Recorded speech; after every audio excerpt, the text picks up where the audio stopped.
linebacker and I'm loaded at that spot, but I don't have a quarterback. What am I supposed to do? What I'm saying to you is this. We saw a draft that had Daniel Jones. I remember with Justin Fields, Zach Wilson, stuff like that. How's that worked out for you as high picks in the NFL draft? You got to take into consideration what your need is. And I'm not saying that you ignore the best player and you summarily dismiss that.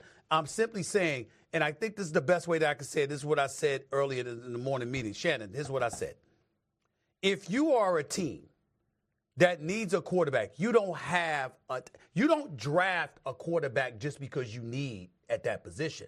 But if the quarterback has the potential to be the face of your franchise, but he's not the best player in the draft, but you need a quarterback, you take the quarterback that has the potential to be the face of your franchise. Now, I'm not saying take him if he's average. I'm not saying take him if he doesn't have that potential.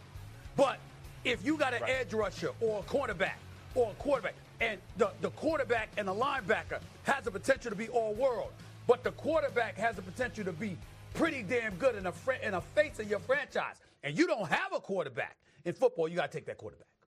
That's what I'm saying. I agree, Stephen A., because here's the thing. If I give you a choice, you can have a generational quarterback or a generational any other position. Which one you taking? Quarterback. The quarterback. Because I can build it.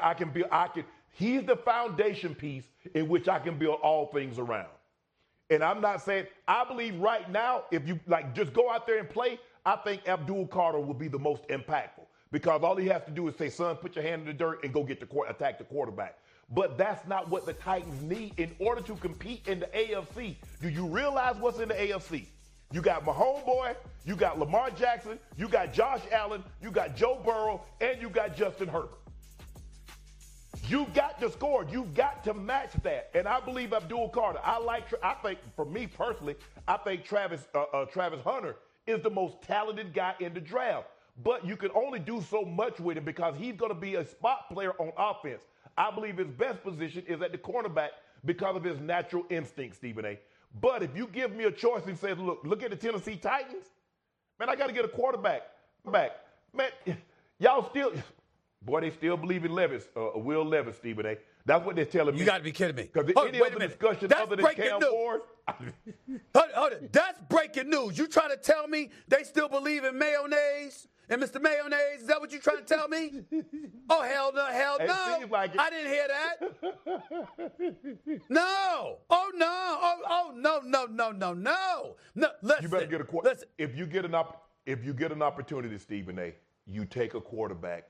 If Cam Ward is your guy, you take him and you don't think twice. You don't look back. Right. No matter what Abdul Carter, no matter what Travis Hunter does, you say, hey, because a lot of this is about projections. You know, hey, I'm really good with Ozzie.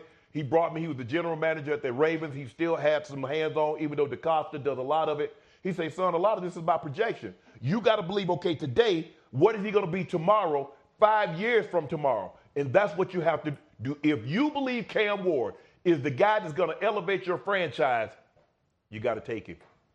Well, here's the point I think we need to crystallize for the audience. I bring up names like Zach Wilson.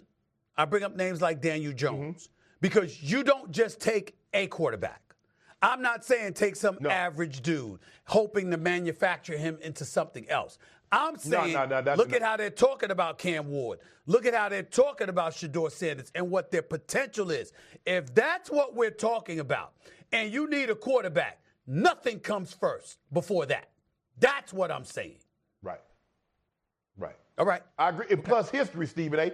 Shedeur has put together 2 great seasons. Cam Ward has put together great seasons. You go back and look at Zach Wilson, he had 1 great year. You look at a lot of these quarterbacks, with the exception of, even now it can be done. You look at Cam. Cam had that 1 year at Auburn. You look at Joe Burrow. He had that great senior season at LSU. So it can be done. But normally I like guys that have had a little more play 2-3 years and been good to great those 2 to 3 years. You want a little more of a resume. I hear you. Molly, Shannon threw me off for a second. Did you say Zach Wilson had 1 great year?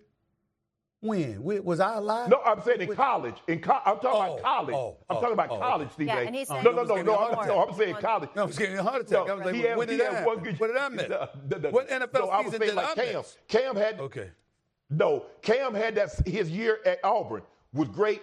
Turn to look at Joe Burrow, had that senior year at LSU. Great. Normally, guys that play, you look at the luck, you look at the guys that have more than 1 year. Those are the guys, not always, there's no such thing as all or every, but more times than not, guys that have more games under their resume in college tend to play a little better in the NFL. Before we go, all I want to know is this. Are you going to stop hating on my Giants so much if they take Shedeur? You know, because you're a big fan of Deion Sanders, Shedeur. I'm not hating on anybody. I'm just spitting facts. And the fact of the matter is the Giants are competing with the Jacksonville Jaguars as the absolute worst franchise in the National Football League over the last 14, 15 years. If we get Shedeur, are you not going to talk about the stench? Well, it depends on how much they contaminate him.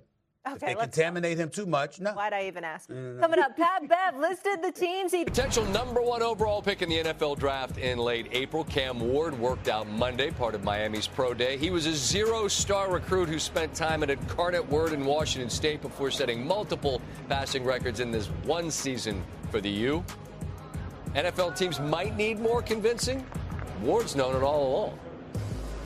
I always knew I'd be one of the top draft picks. The whole world didn't see it, but I seen it from the jump. All I needed was, a little bit of spotlight. It's going to be a special moment for sure for myself, just because the hard work I put in. But at the end of the day, it don't mean nothing. Draft pick, doesn't mean anything. The first round doesn't separate itself for the second round. So, at the end of the day, every draft pick who gets chosen this year, they got to go in, they got to go get it during camp. Obviously, he was having a conversation with our good friend Louis Riddick. Ward projected to go #1 overall to the Tennessee Titans, who, as we know, could use a bit of help at quarterback. That's according to Mel Kiper Jr.'s latest mock, -700 to go first, according to ESPN Bet Sportsbook. Two other quarterbacks in Mel's top 10 with Shedeur Sanders to the Giants 3.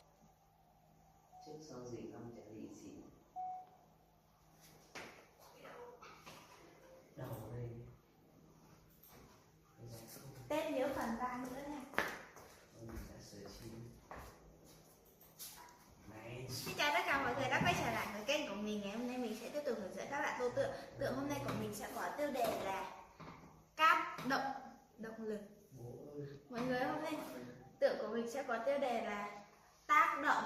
Bây giờ mình sẽ bắt đầu làm nhé. Nhớ phần ba nữa nhé. Công người ta bảo công bảo cho cái giá. Xem Tết kiếm được cái gì được lì xì. Đi bao lì xì đi. Thì đã vẫn để bao lì xì mà, nhưng mà để bao lì xì để vào đâu nó phẳng đưa đúng kìa. Còn lần trước tới lúc được túi quần này xong nó ép. Mua túi mà đi em. Con trai túi. Con trai đeo túi điểm.